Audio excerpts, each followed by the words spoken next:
retour entre nous exclusivement sur les ondes de TV Rogers. On parle maintenant de communication organisationnelle et pour en parler, j'ai avec moi Ivan Ivanov qui est chercheur à l'Institut du Savoir Montfort et j'ai envie de vous demander tout de suite, c'est quoi selon vous le rôle et l'importance d'une communication au sein d'une organisation, qu'elle soit privée même ou publique?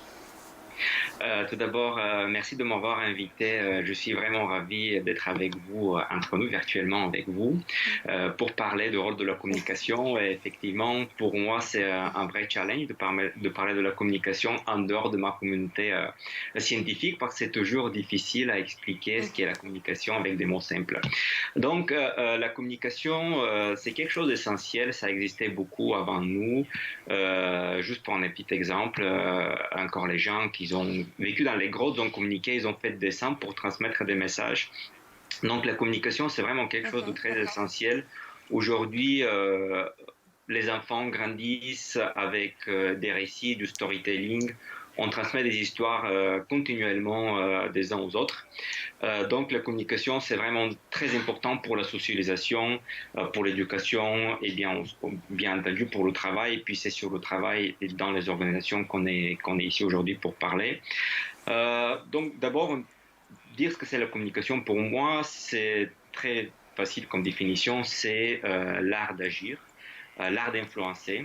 En transmettant des messages, on n'est pas seulement en train de transmettre des informations, mais on est en train d'agir sur le monde parce qu'on attend qu'il y aura un changement après notre communication. Donc on ne communique jamais, même le silence. On ne communique jamais sans rien dire, même le silence est quelque chose qui dit beaucoup de choses. Donc dans les organisations, c'est essentiel, bien entendu, parce qu'aucune organisation n'existe sans la communication. Ça peut paraître paradoxal, mais je vous donne juste un petit exemple. Un vol d'avion qui part de point A à point B, évidemment, il y a la machine, il y a les pilotes, il y a tout l'équipage, donc il y a toute cette organisation-là, mais imaginons qu'on va retirer la communication entre les pilotes. La communication entre les pilotes et la tour de contrôle, la communication entre les pilotes et les indicateurs techniques. Finalement, si on enlève toute la communication de ce vol d'avion, le vol d'avion devient un cockpit vide. Et on a bien vu dans l'historique de l'aviation, par exemple le vol Rio-Paris qui s'est abîmé dans l'océan en 2009. En fait, il n'y avait aucun problème technique. Évidemment, des sons de pitot étant mis en cause, mais en fait, c'était un problème de communication entre les pilotes qui ont causé la perte de ce vol d'avion. Donc, la communication dans les organisations est essentielle. Il ne s'agit pas seulement de transmettre des informations qu'on voit, mais il y a les comportements. Il y a aussi le symbolique. Il y a évidemment, par exemple, le symbolique. Regardez ce qui se passe actuellement avec le slogan Black Lives Matter autour de George Floyd et sa mort malheureuse. On voit bien qu'il y a un symbolique, il y a un geste. On se pose sur les genoux, on lève la main. Il y a un slogan qui circule. Les couleurs sont typiques de ce slogan-là. Donc la communication, c'est extrêmement complexe dans les organisations. Oui, et c'est quand vous parlez de complexité, là, il faudrait que je mentionne encore une fois le fait que vous aviez parlé des couleurs, des gestes qu'on pose et tout. Et selon vous, qu'est-ce que une bonne communication organisationnelle?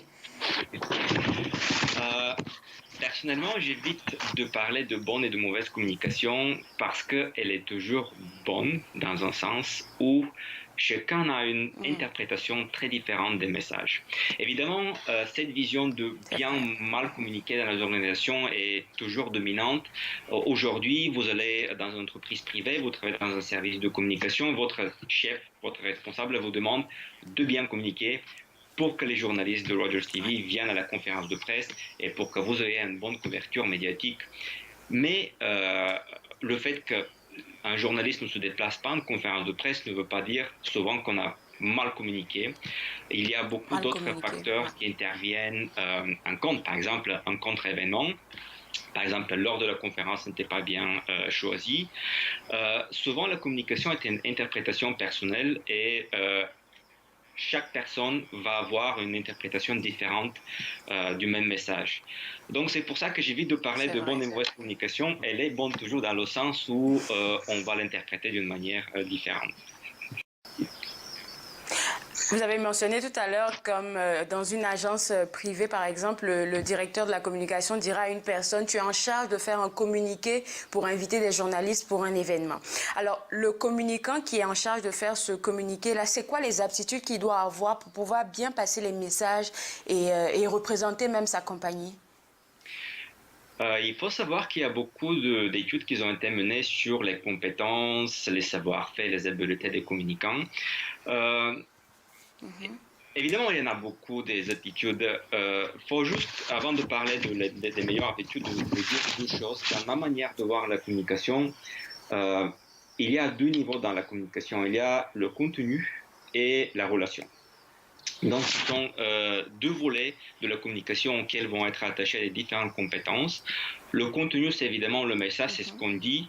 Et concernant le contenu, comme le contenu journalistique, ce qui est la qualité de contenu, c'est l'actualité, c'est la nouveauté. Plus c'est actuel, plus c'est nouveau, plus il y a de qualité et de richesse dans le contenu. Et de l'autre côté, il y a la relation. Souvent, on dit des choses qui sont dépourvues de contenu, mais qui portent beaucoup sur la relation. Par exemple, quand je vous vois, je vous dis bonjour, ça va. Dans le bonjour, ça va, il n'y a pas beaucoup d'informations là-dedans, c'est toujours la même chose. Mais pourquoi on le dit? C'est simplement parce que ça permet de maintenir une relation. Et donc, un communicant devrait toujours savoir garder en tête ces deux niveaux, le contenu et la relation.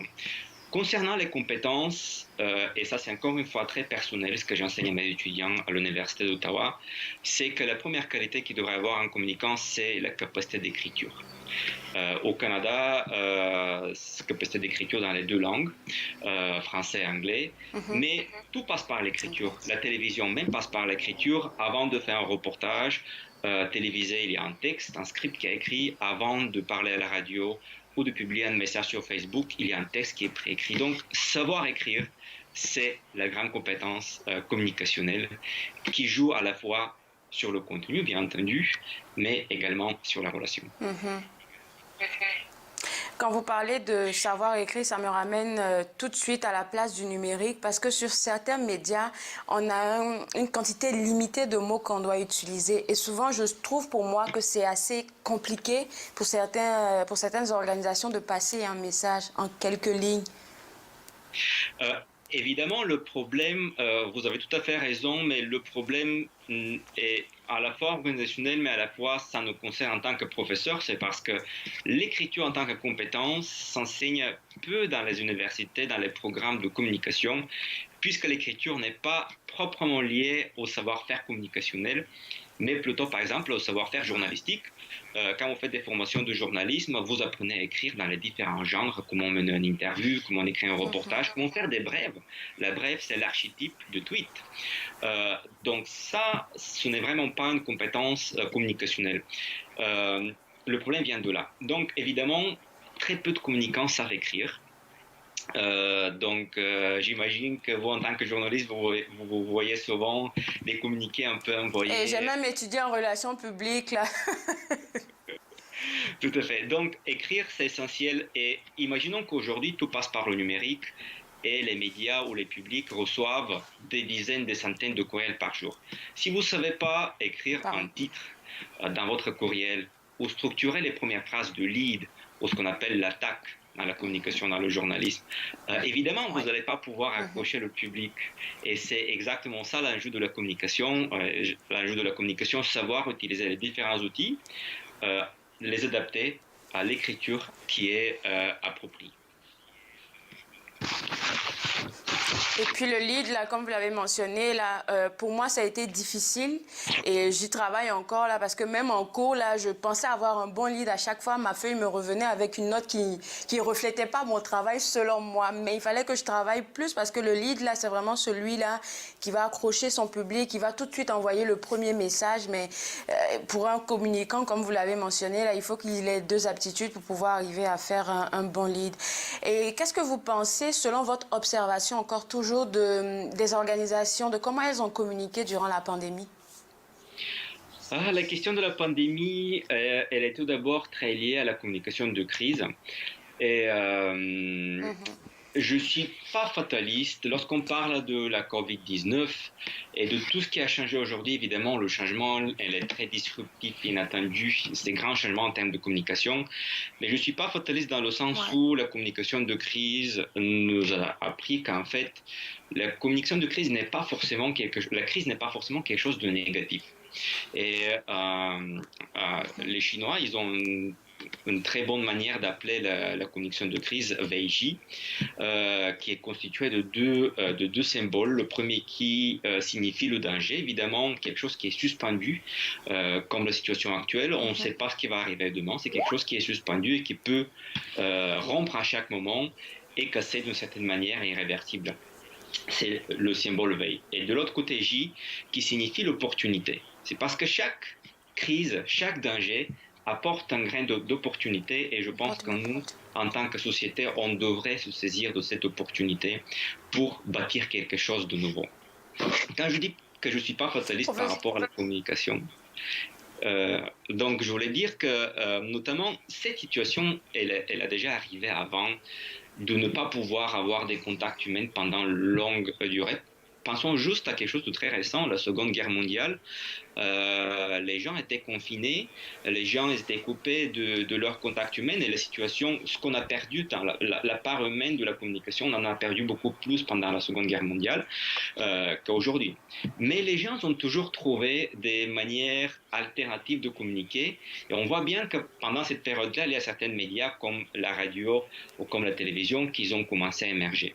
Et je pense qu'aujourd'hui, notamment, c'est une chance inouïe de pouvoir vraiment développer cette capacité inclusive de la communication, de faire participer plus du public qui ne pouvait pas être présent lorsque les gens communiquaient, lorsque contactaient physiquement et personnellement dans les organisations. Notamment, je donne un exemple, là, depuis la pandémie, je participe... Il va nous rester juste quelques 30 secondes. Ok. Donc, c'est une chance inouïe, mais bien sûr, le grand enjeu qu'on a, c'est d'inclure l'humain. On a perdu la part de l'humain et c'est exactement l'enjeu devant nous en termes de communication, comment réintégrer l'humain dans les technologies. Très belle discussion. Merci beaucoup, professeur Ivanov, et bonne journée à vous. Merci beaucoup. Bonne journée à vous et aux téléspectateurs.